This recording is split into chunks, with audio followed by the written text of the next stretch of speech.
मेरी कविता शब्दों का सोले श्रृंगार नहीं है और मेरी कविता छंदों की मीठी रसधार नहीं है। मेरी कविता प्यासे भंवरों के गुंजार नहीं है और मेरी कविता सावन की मदहोश बहार नहीं है। मेरी कविता हंसी ठिठोली का व्यापार नहीं है, काव्य मंच की मर्यादा का कारोबार नहीं है। मेरी कविता सामंतों का वंदनहार नहीं है और हंस वेश में जिस्म फरोशी का दरबार नहीं है।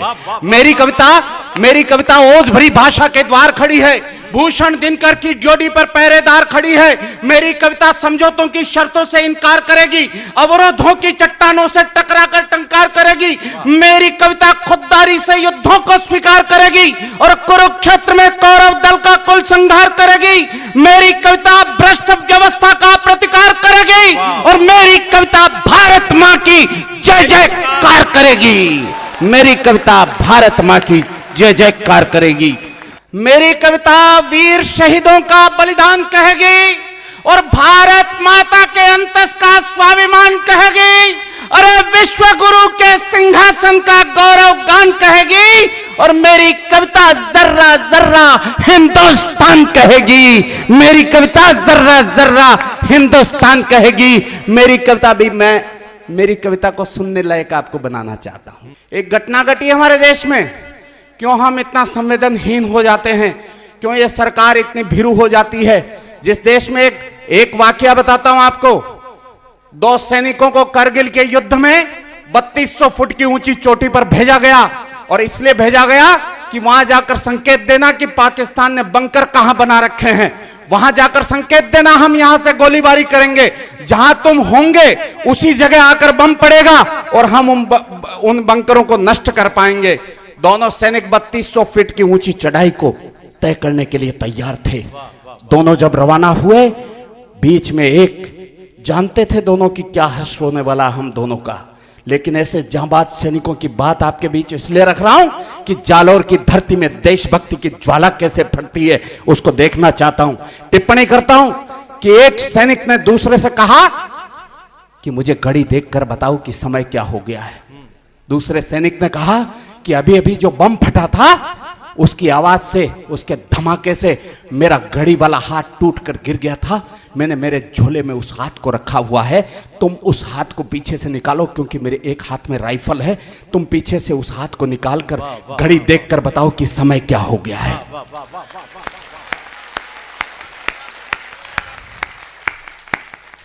कोटा जहां से सुरेश अलबेला आते हैं, अजय आहूजा जो पहले शहीद हुए, ये गौरव राजस्थान को मिला हुआ है। 498 लोग शहीद हुए थे करगिल के युद्ध में। इस देश ने 498 योद्धा खोए, 274 योद्धा केवल इस राजस्थान की वसुंधरा ने दिए थे। अजय आहूजा कोटा के एक शहीद हुए, पहले शहीद। 15 दिन पहले उनकी बहन ने कहा था कि भैया अब के राखी करके जाना, तुम छुट्टी पर आए हो, अभी राखी करके जाना। इस बार मैंने, क्योंकि अगले वर्ष मेरी शादी हो जाएगी, मैं चाहती हूं कि मेरे नन्हे हाथों से, कुंवारे हाथों से तुम्हारे हाथों में अंतिम बार राखी बांध लूं। ये मेरे मन की इच्छा है। पिछले 6 साल से मैंने राखी नहीं बांधी। 6 साल से तुम सेना में राखी की छुट्टी लेकर नहीं आ पाए। अजय आहूजा को राखी के 4 दिन पहले सूचना मिली कि करगिल में युद्ध की स्थितियां हैं। अजय आहूजा वहां से रवाना हुए, तब कहने लगे कि बहन मैं चाहता हूं कि मैं राखी बंधवा कर 4 दिन बाद चला जाऊंगा। उस बहन ने कहा कि नहीं, ये देश की अस्मत का सवाल है, देश की रक्षा का सवाल है। राखी तो फिर अगले वर्ष आ जाएगी, तुम जाओ भैया, देश की रक्षा करो। हम उस देश के रहने वाले लोग हैं। इस देश को आजादी मिली तो भगत सिंह, राजगुरु और सुखदेव की वजह से नहीं, अरे उन माताओं की वजह से मिली। अब के माताओं की चेतना को देखना चाहता हूं। बहुत अच्छी तालियां आप बजा, बहुत अच्छा कवि सम्मेलन आप सुन रहे हैं। मैंने पिछले 5 वर्ष में जितने कवि सम्मेलन किए, इतना अच्छा समर्थन आज तक 5 वर्ष में किसी कवि सम्मेलन को नहीं मिला। माताओं की चेतना देखना चाहता हूं, माताओं के अंदर उठता हुआ शौर्य देखना चाहता हूं कि इस देश की वसुंधरा पर माता किस प्रकार से वीरता दिखला देती है। इस देश को आजादी मिली तो भगत सिंह, राजगुरु और सुखदेव की वजह से नहीं, अरे उन माताओं की वजह से मिली जिन्होंने ऐसे सपूत पैदा करके इस देश पर न्योछावर कर दिए साहब। शादी तो भगत सिंह भी करना चाहते थे, अपनी मां का दूध तो भगत सिंह भी पीना चाहते थे, लेकिन जिस दिन भगत सिंह को फांसी हुई थी उसकी मां की छाती उथाले मार रही थी, उसका दूध फट रहा था और ये देश का योद्धा भगत सिंह इस देश की आजादी के गले में वरमाला डाल रहा था। उसी धरती पर क्यों नहीं इस देश की सरकार ने यह कहा, मुझे पता नहीं, कि एक हमारे सैनिक का मस्तक काटकर दुश्मन देश के लोग ले गए। 5 दिन तक उस मां ने अपने बेटे का मस्तक पाने के लिए अनशन किया। इस देश की सरकार ने चुनौती क्यों नहीं दी कि ये पाकिस्तान हमारे जवान का मस्तक लौटा दो, वरना 24 घंटे बाद हम तुम्हें तहस नहस कर देंगे।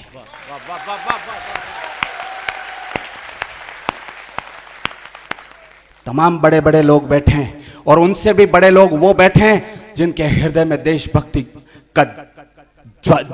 की ज्वाला फूट रही, ज्वालामुखी फट रहा है। मैं उनके बीच खड़ा होकर कविता पढ़ना चाहता हूं। मुझे एक बार आशीष दे, मैं कविता शुरू करना चाहता हूं। एक बार आशीष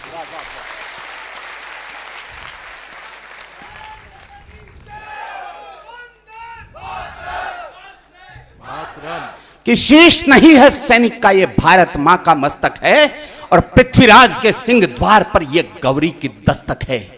पृथ्वीराज के सिंह द्वार पर ये गौरी की दस्तक है। सिंहासन कायरता छोड़ो, शस्त्रों का संधान करो और सेना को आदेश थमा रणचंडी का आह्वान करो।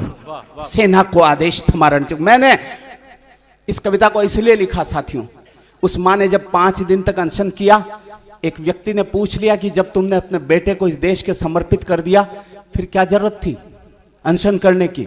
उस मां ने कहा कि हां, मैंने मेरे बेटे के प्राण तो इस भारत माता पर न्योछावर कर दिए थे, लेकिन आखिर तो मैंने उसको जन्म दिया था, उसकी पार्थिव देह पर तो कहीं मेरा अधिकार बनता था। शीश नहीं है सैनिक का ये भारत मां का मस्तक है। पृथ्वीराज के सिंह द्वार पर ये गौरी की दस्तक है। पृथ्वीराज के सिंह द्वार पर ये गौरी की दस्तक है।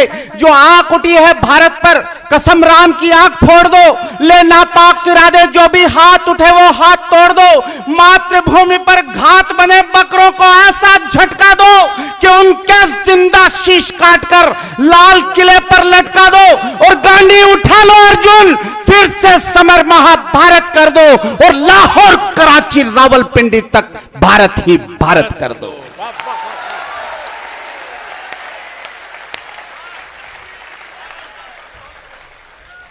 इतनी तालियां तो मैंने पिछले 10 साल में नहीं देखी साहब, और इतने अच्छे श्रोताओं के दर्शन राजस्थान नहीं, हिंदुस्तान की धरती पर किसी कवि सम्मेलन में नहीं किए साहब।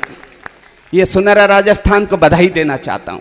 ये हमारे अग्रज अनिल जी भाई साहब, पूरे देश में हम कवियों को ले जाते हैं, पूरे देश में हम कवियों के माध्यम से एक जागरण का कार्य करते हैं। पिछले दिनों भीलवाड़ा में बैठे थे, भीलवाड़ा में इन्होंने कहा कि राजस्थान के इतने शहीद हुए, मैं चाहता हूं कि इन शहीदों को अपन इनके घर पर जाएं, इनकी क्या स्थितियां हैं, इनके बेटे पढ़ते हैं कि नहीं, इनके घर में रोटी कैसे चलती है, इनके घर में कोई दिक्कत तो नहीं है, कोई बीमार तो नहीं है, इनके लिए अपन क्या कर सकते हैं। मैंने कहा सुनहरा राजस्थान यदि अभियान ले ले, ये तमाम कवि जिम्मेदार हो जाएंगे, और ये सब एक एक शहीद के घर जाकर उनकी सुध लेंगे, और इस सरकार को बताएंगे कि फलां शहीद को फलां समस्या है, अगर सरकार उसको दूर नहीं कर पाएगी तो ये तमाम पारिश्रमिक उन शहीदों के परिवारों पर लुटा देंगे।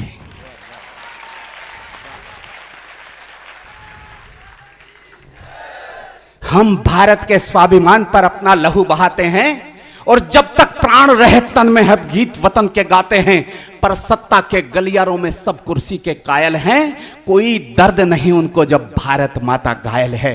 शांति वार्ता की भाषा के शायद ये परिणाम हुए, इतिहास कलंकित कलुष देश के सैनिक भी कुर्बान हुए। अरे बादशाह पर नजर उठा दी, बादशाह पर नजर उठा दी वैश्विक कायर प्यादों ने, और आखिर अपनी जात बता दी जिन्ना की औलादों ने। आखिर अपनी जात बता दी। कलेक्टर साहब, ये चेतना जालोर की चेतना है, ये आपके संस्कार है, इस धरती के संस्कार हैं, इस वजह से ये लोग देशभक्ति को इस प्रकार से सुनते हैं। मैं निवेदन करता हूं, क्या हुआ था करगिल में, एक छोटी सी बात निवेदन करता हूं कि मातृभूमि की खातिर मृत्यु उत्सव है, अवसाद नहीं। ये इधर जो वार्ड नंबर 18 बैठा हुआ है, एक भी ताली अभी तक नहीं आई तुम्हारी तरफ से।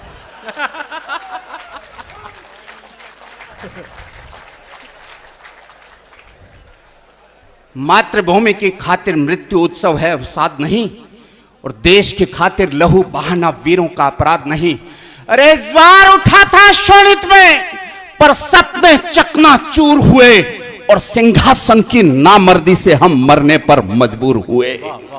घाटी में कोहराम मचाया दुष्टों की बर्बरता ने, और बाजू बांध दिए वीरों के दिल्ली की कायरता ने।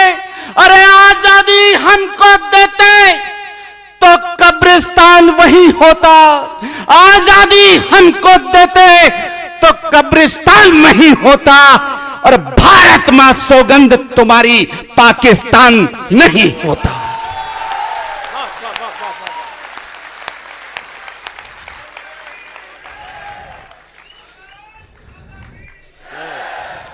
पिछले दिनों भाई साहब ने एक प्रवासियों का सम्मेलन किया जयपुर में, एक कार्यक्रम रखा, उसमें एक अमेरिका के मित्र आए, कहने लगे, कोई बात नहीं आप इधर ध्यान रखो, एक अमेरिका के मित्र आए, कहने लगे हमारे देश ने बहुत प्रगति कर ली, हमारे यहाँ मोटरसाइकिल, बंदर मोटरसाइकिल चला लेते हैं। चीन के एक मित्र थे, कहने लगे हमारे यहाँ कोई खास बात नहीं, तुम्हारे यहाँ क्या हुआ, हमारे यहाँ तोते जो है वो रिक्शा चला लेते हैं। मैंने कहा तुम दोनों ही कोई खास बात नहीं कर रहे, एक ऐसा भी संसार में देश है जहां गधे सरकार चला लेते हैं।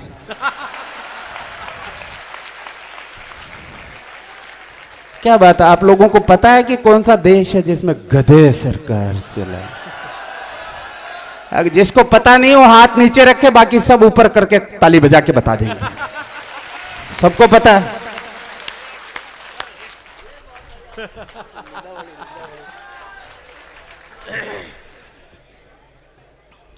अरे तुम महफूज नहीं रख सकते भारत मां की शान को, और कायर कंठ नहीं गा सकते जनगण मन के गान को, कायर कंठ नहीं गा सकते जनगण मन के गान को। सत्ता मद में भूल गए तुम, सत्ता मद में भूल गए तुम सेना के सम्मान को, और निज शोणित से धरा सींचते वीरों के बलिदान को। हल्दी घाटी पर अंकित उन गाथाओं को याद करो, तरुणाई में देशभक्ति का ज्वार उठे वो बात करो। जो आंख उठी है भारत पर कसम राम की आंख फोड़ दो, ले नापाक इरादे जो भी हाथ उठे वो हाथ तोड़ दो। अब जिंदा कर दो भारत मां के मरते स्वाभिमान को, अब जिंदा कर दो भारत मां के मरते स्वाभिमान को, और बिना चुनौती दिए मसल दो सरहद के शैतान को।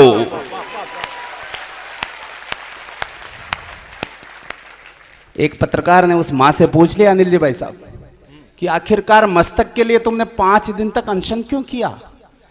उस मां का जवाब सुनिएगा। उस मां ने कहा कि मैं मेरे बेटे के मस्तक को इसलिए प्राप्त करना चाहती थी, जब देश का दुश्मन सामने खड़ा था तो स्वाभिमान की रेखाएं किस प्रकार से खींची हुई थी उसके ललाट पर, मैं उसके ललाट के दर्शन करना चाहती थी। मैं देखना चाहती थी कि देश का दुश्मन जब सामने खड़ा था तो उसके जबड़ों की कसावट कैसी थी। मैं देखना चाहती थी कि उसकी भ्रिकुटी किस प्रकार से तनी हुई थी। मैं देखना चाहती थी कि उसके आंखों में उतरे हुए खून की लालिमा कैसी थी। और ये देखकर ये बताना चाहती थी अपने नन्हे पोते को कि देश का दुश्मन जब सामने खड़ा हो तो देशभक्तों के चेहरे की भाव भंगिमा कैसी होनी चाहिए। मैं केवल अंतिम 2 पंक्तियां पढ़कर अपना स्थान लेना चाहता हूं। मैं अंतिम 2 पंक्तियां इसलिए पढ़ना चाहता हूं, बाद में आप चाहोगे तो मैं कविता और सुनाऊंगा, लेकिन ये 2 पंक्तियां मैं इसलिए सुनाना चाहता हूं। मैं फिर एक बार आप सब लोगों को निवेदन करना चाहता हूं, या तो सारे हाथ नीचे रखना, मैं चुपचाप भिलवाड़ा चला जाऊंगा, कोई गिला कोई शिकवा मेरी तरफ से नहीं होगा, और जीवन में कभी जालौर नहीं आऊंगा। लेकिन यदि आपके दिल की बात, मेरी कविता नहीं, आपके दिल की बात को यदि मैंने शब्द दे दिए हों, आपको लगे कि मैंने आपके दिल की बात को लेकर एक कविता में लिख दिया है, और उस कविता का भाष्य खड़ा होकर इस मंच पे आ गया है। तो अंतिम 2 पंक्तियों पर मुझे वो आशीर्वाद देना कि मैं जीवन के 50 वर्षों तक यदि कविता पढ़ूं तो 50 वर्षों में जालोर को भूल न पाऊं। एक भी हाथ, या तो सारे हाथ नीचे रहे, मुझे कोई गिला कोई शिकवा नहीं होगा, या फिर सारे हाथ उठे और अंतरिक्ष में इस प्रकार से गड़गड़ाहट में बदल जाए कि तालियों की आवाज ठेर दिल्ली तक पहुंच जाए। निवेदन करता हूं कि या तो मस्तक लौटा दो, या तो मस्तक लौटा दो तुम भारत के जवान को, या तो मस्तक लौटा दो तुम भारत के जवान को, या तो मस्तक लौटा दो तुम सेना के जवान को, या मोदी के हाथ थमा दो पूरे हिंदुस्तान को।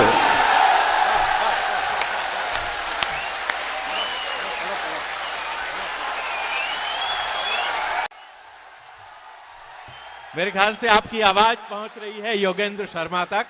इसी प्रेम से आप योगेंद्र शर्मा को एक बार फिर आशीर्वाद दें।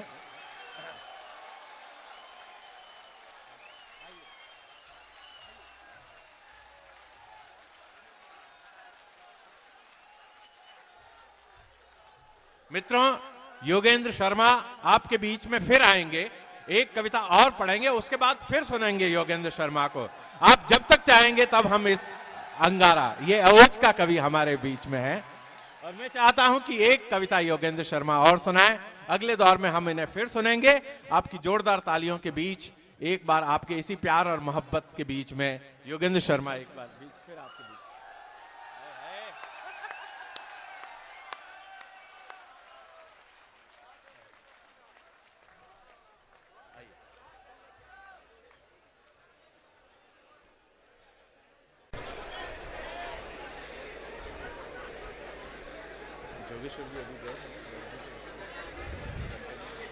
मैं कई कवि सम्मेलनों में जाता हूं, अनेक कवि सम्मेलन में जाता हूं, और अक्सर होता यह है कि कलेक्टर साहब आते हैं, सरस्वती के सामने दीप प्रज्वलित करते हैं, फिर कहते हैं मुझे जरूरी काम है, थोड़ा जाना है। लेकिन यहां विराजमान कलेक्टर साहब को मैं बधाई भी देता हूं, इनका आभार भी ज्ञापित करता हूं। आपने छोटी छोटी कलमों को इतना सम्मान दिया। सुनहरा राजस्थान आपके इस अनुष्ठान में जो आपकी उपस्थिति की आहुति है, इसको कभी भूल नहीं पाएगा। ये मैं आपको आभार ज्ञापित करते हुए निवेदन करता हूं। बहुत बहुत धन्यवाद आपका। कविता तो मैं बिल्कुल ऐसी पढ़ना चाहता हूं। थोड़ी सी आवाज़ कम कर दी क्या भैया आपने? यार आप इस तरह से छेड़खानी मत करो जैसे देश की पार्टियां करती है। कविता तो मैं ऐसी पढ़ना चाहता हूं, बिल्कुल ज्वलंत कविता पढ़ना चाहता हूं, लेकिन उस कविता को मैंने अभी कल ही लिखा है, मैं उसको याद नहीं कर पाया, ये मेरी गलती है।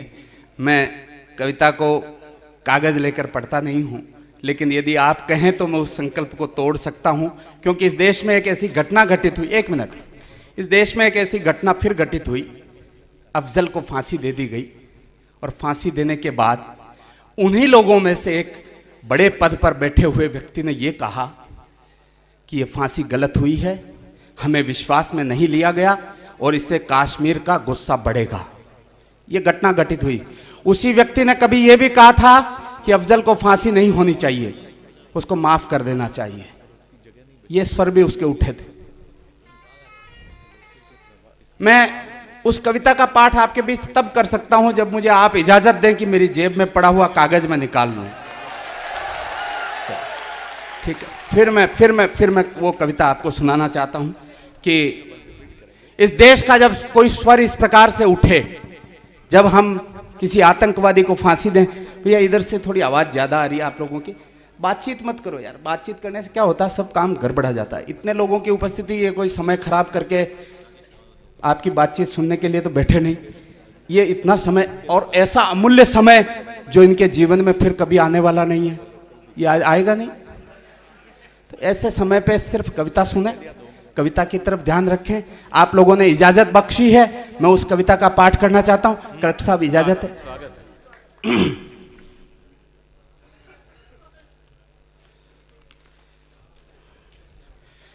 अगर सियासी रंग न होता संविधान की वर्दी पर फांसी दी, हम 2 आतंकवादियों को फांसी दी इस देश की सरकार ने। हम तहे दिल से आभार ज्ञापित करते हैं, शुक्रिया अदा करते हैं।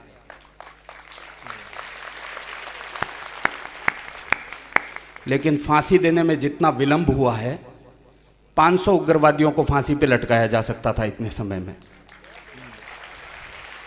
और कम से कम एक उग्रवादी को सही समय पे फांसी पे लटका देते तो मुंबई जैसा बड़ा हत्याकांड जिसमें 200 हमारे निर्दोष लोग मारे गए शायद नहीं मरते। हाल ही में एक हैदराबाद के किसी कट्टरपंथी ने बोला भी है, जो कल तक जेल में था, आज शायद उसको वापस कानून ने जमानत दे दी। उसने बोला भी कि वो जो है, आप तो यार बहुत इंटेलिजेंट हो भाई साहब, थोड़ा आगे आ जाओ, थोड़ा और। हाँ, ठीक है। उसने बोला भी कि अगर ये देश हमारे फलां फलां को फांसी देता है, अफजल को फांसी देता है, अजमल कसाब को फांसी देता है, तो फिर फलां फलां को फांसी पे क्यों नहीं लटकाया गया? इस प्रकार की भाषा में मंच से बोलना नहीं चाहता, मैं सिर्फ कविता सुनाना चाहता हूं, मैं कविता पर आना चाहता हूं कि अगर सियासी रंग न होता संविधान की वर्दी पर तो आतंकी घटनाओं को कोई नादान नहीं करता, और सही वक्त पर सरेआम अफजल को फांसी दी होती तो मुंबई पर हमले की हिम्मत पाकिस्तान नहीं करता।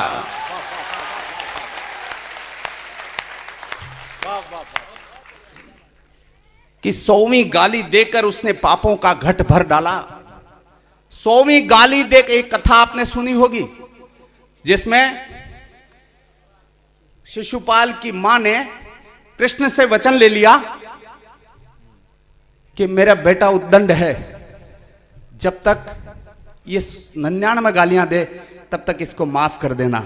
घटना घटित होती है, कविता से जुड़िएगा। कि 100वीं गाली देकर उसने पापों का घट भर डाला और चक्र सुदर्शन उठा, कृष्ण ने शिशुपाल वध कर डाला। सत्ता का इंसाफ तराजू मध्य हवा में डोल गया, गद्दारों के मंसूबों से लहू हमारा खौल गया। एक सपोला महाकाल के बाहुबल को तोल रहा, अरे एक सपोला महाकाल के बाहुबल को तोल रहा, अरे कश्मीर का अब्दुल्ला ये भाषा कैसी बोल रहा। कश्मीर का अब्दुल्ला होगा मुख्यमंत्री, लेकिन एक जिम्मेदार पद पर बैठने के बाद यदि कोई भी व्यक्ति गलती करता है तो इस देश की जनता का यह फर्ज बनता है, और खास तौर से इस कवि समाज का फर्ज बनता है कि उस बात को इंगित करे। पिछले राष्ट्रपति ने अपने पद पर बैठे हुए ऐसे 7 लोगों को माफ कर दिया जिन्होंने 8 वर्ष की बालिका के साथ बलात्कार करके उसका मर्डर कर दिया था। शायद उनको माफी देने का अंजाम यह हुआ कि दिल्ली में एक गैंगरेप का कांड हो गया। मैं वर्तमान राष्ट्रपति का अभिनंदन करता हूं कि उन्होंने हमारे देश में बंदी 2 आतंकवादियों को फांसी देकर एक नया इतिहास रचा, नई पगडंडी बना दी है। मैं निवेदन करना चाहता हूं कि एक सपोला महाकाल के बाहुबल को तोल रहा, कश्मीर का अब्दुल्ला ये भाषा कैसी बोल रहा। काफिर अफजल की फांसी पर देशद्रोह की बात करे, अरे काफिर अफजल की फांसी पर देशद्रोह की बात करे। भारत के गद्दार वही जो भारत मां पर घात करे और आस्तीन में सांप पालना अब हमको स्वीकार नहीं, और हिंदुस्तान में गद्दारों को जीने का अधिकार नहीं।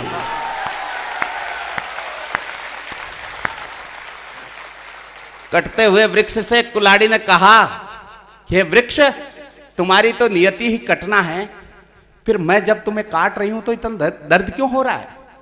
वृक्ष का जवाब सुनिएगा, इस देश की तस्वीर का आकलन कीजिएगा, स्थिति का आकलन कीजिएगा। वृक्ष ने कहा कि यह कुल्हाड़ी मेरे ही वंश का अंश जब मेरे विध्वंस का कारण बन जाए और यह दंश मुझे झेलना पड़े तो दर्द होना स्वाभाविक है। ये जो हत्या तुम्हारा साथ दे रहा है ये मेरे वंश की औलाद है, अगर ये तुम्हारा साथ नहीं देता तो तुम मुझे काट नहीं पाती। आस्तीन में सांप पालना भारत को स्वीकार नहीं और हिंदुस्तान में गद्दारों को जीने का अधिकार नहीं। अरे दहशतगर्दों की फांसी से देशद्रोह के फन कुचले, लेकिन इन घटनाओं पर भी गद्दारों के मन मचले।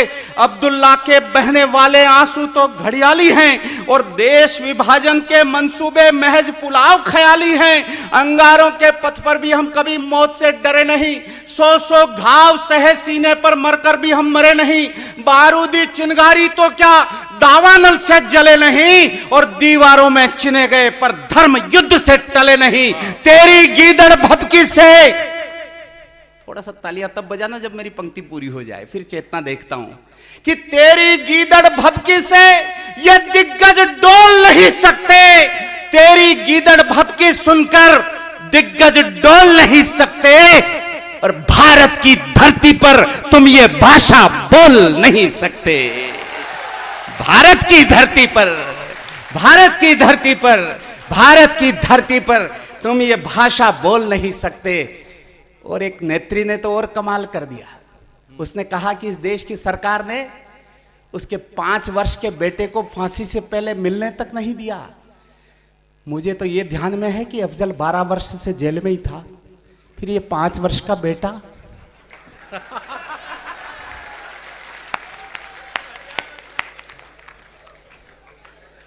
बात को संवेदनशील बनाना चाहते लोग, सोचते नहीं। वंदे मातरम के गायन पर तुम प्रतिबंध लगाते हो, देशद्रोही तुम भारत मां को डायन तक कह जाते हो। अरे अफजल और कसाबों को तुम जिहादी बतलाते हो और भगवा पर आतंकी होने का इल्जाम लगाते हो। यदि काबू में रखना हो कमजरफों की जुबान को और जागृत करना चाहो अपने स्वाभिमान को, अरे सारी दुनिया कदमों में झुक सकती है सम्मान को। बस एक बार गुजरात बना दो पूरे हिंदुस्तान को।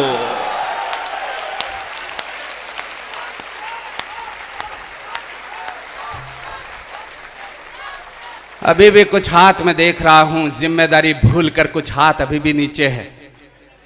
मैं उन हाथों को चुनौती देता हूं कि अगर उनमें ताकत है तो अगली 2 पंक्तियों के बाद अपने हाथों को नीचे रख के दिखाएं, मैं कविता पाठ करना छोड़ दूंगा।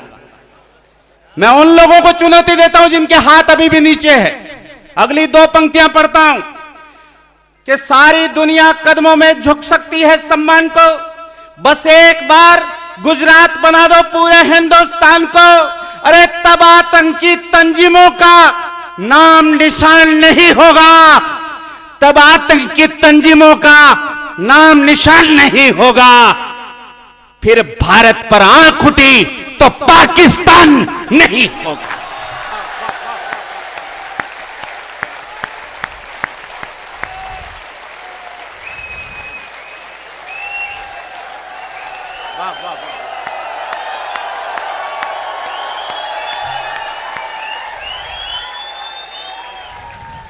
कविता मैं अब पढ़ूंगा। पिछले जो वंस मोर के बाद मुझे बुलाया गया वो कविता तो मैं अब पढ़ूंगा। ये तो मैंने आपकी फरमाइश पर, आपकी इजाजत लेके ये पर्चा निकाल के कविता पढ़ दी। पर्चा निकाल के कवि कविता पढ़ना कविता का धर्म नहीं होता, कवि का धर्म नहीं होता। मैं कविता पढ़ता हूं।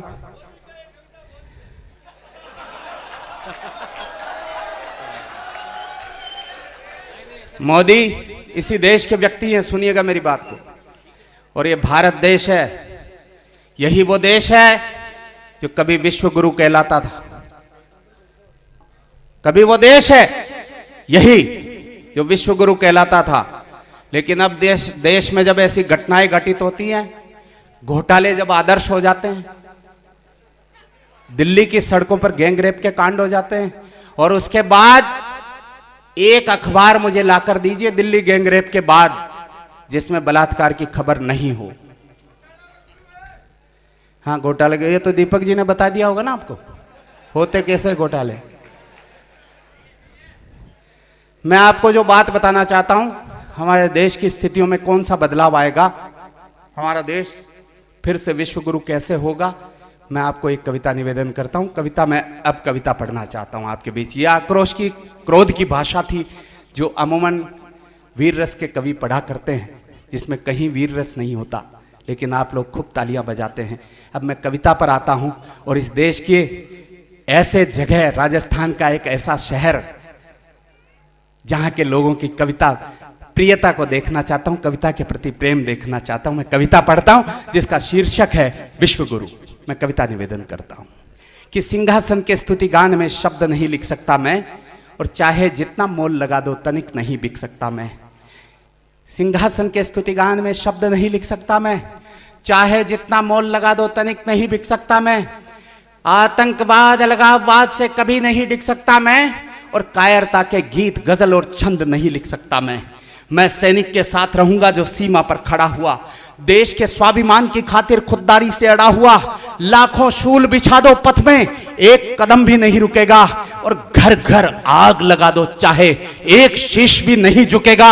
अरे कितने दीप बुझा दोगे तुम, नित्य नया जब दीप जलेगा, और अब जो दीप प्रज्वलित होगा वो तूफान से भी नहीं बुझेगा।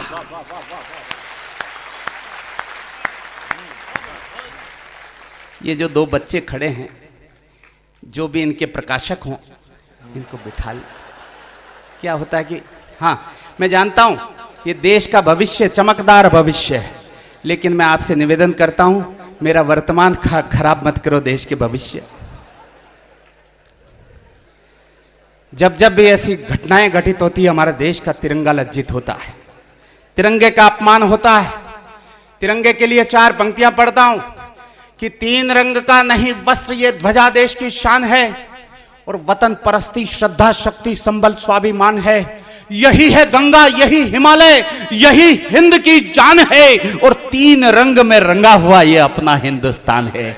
जिसके खातिर फांसी झूले लहू मिलाया माटी में, वही तिरंगा अपमानित है कश्मीर की घाटी में। अपमान तिरंगे झंडे का हम किसी दशा में नहीं सहेंगे, और देशद्रोही अब किसी वेश में देश धरा पर नहीं रहेंगे। जो दिल्ली बचा नहीं पाती है, जो दिल्ली बचा नहीं पाती है मान तिरंगे प्यारे का, तो फिर कैसे दौर थमेगा भारत के बंटवारे का। देशभक्ति के सागर में जब भीषण ज्वार शुरू होगा, तारुण्य ताप की ताकत से फिर भारत विश्व गुरु होगा। और पंक्तियां पढ़ता हूं, आपके अंदर एक स्वाभिमान की चीती है, उसको जागृत करना चाहता हूं। आप लोग ये जो हाथ उठते हैं, ताली बजती है, इसमें बहुत ऊर्जा लगती है, बहुत ताकत लगती है। उस समय अगर आपका ब्लड प्रेशर नापा जाए तो डबल हो जाता साथ में, लेकिन उसके बावजूद ये उपक्रम आप क्यों कर पाते हैं? आपके अंदर एक स्वाभिमान की चीती है, वो जागृत होकर इस देश की बात पर ताली बजाने को मजबूर कर देती, तब आपकी तालियां उठती है। निवेदन करता हूं, जो 100 योजन लांग गया तुम उसी देव के आराधक, और सिंहों के दांत गिने जिसने तुम उसी वंश के संवाहक।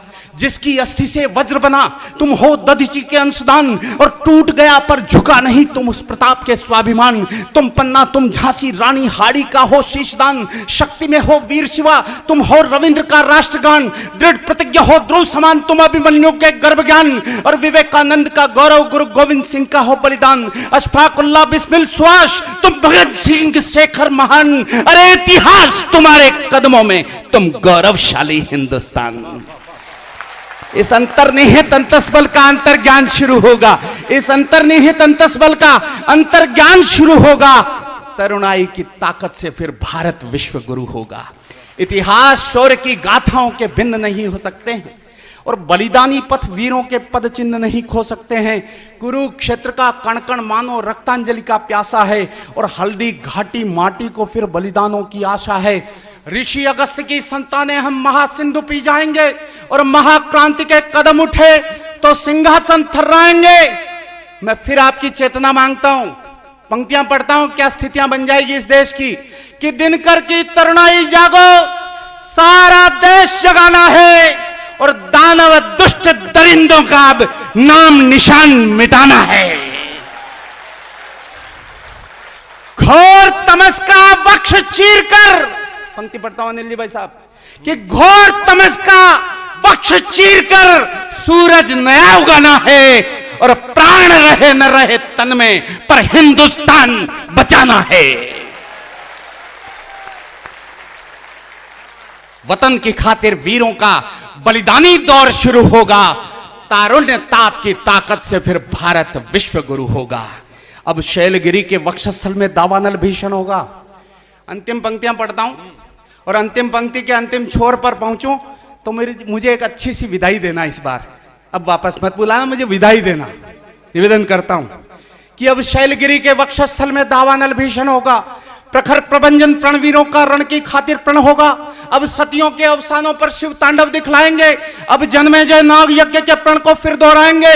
परशुराम का फरसा फिर से क्रोधित होकर गरजेगा। दैत्यवंश अब राम कृष्ण के अवतारों से लरजेगा। काली नाग के फणकाना अब कालिंदी में कुचलेंगे। रामा युद्ध के अग्निबाण अब रावण वध को मचलेंगे। अरे युद्ध क्षेत्र में पार्थ सारथी गीता ज्ञान सुनाएंगे और हिंदू मुस्लिम सिख ईसाई वंदे मातरम गाएंगे। अब वीर पार्थ की प्रत्यंचा पर शरसंधान शुरू होगा। तरुणाई की ताकत से फिर भारत विश्व गुरु होगा। तरुणाई की ताकत से फिर भारत विश्व गुरु होगा। जय हिंद, जय भारत।